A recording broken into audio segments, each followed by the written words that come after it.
Did you know there is a massive difference between a heritage property and a character property? Quite often we have people say, is the property heritage? And they'd actually be turned off by the fact that someone said that, but more importantly, heritage is a lot more serious than character. So if you're asking an agent, is it character because you want to knock the property down? I'd be asking, is it a post-war? But the difference between a character and a heritage is very big. Character, you could possibly remove, but generally with character means you've got to keep the facade. So if it's a Queenslander, you've got to keep the front.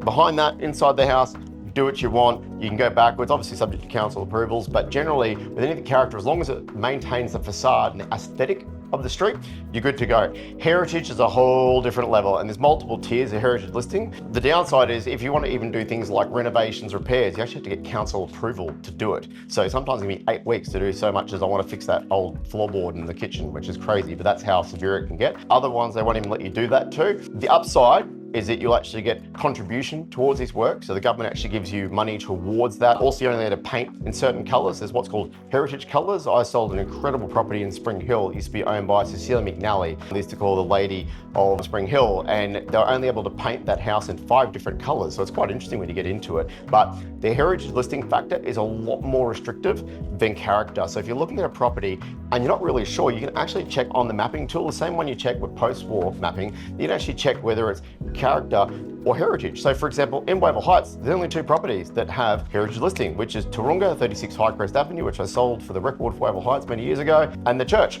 on Roddy Road. That's it, thankfully, and currently. But outside of that, across Brisbane you see a scattering. It's actually quite interesting. It's a real rabbit hole if you want to go looking, but if you're ever not sure, ring us, we'll be able to explain. Or if you want a great town planner, we can't recommend DTS enough. They're incredible.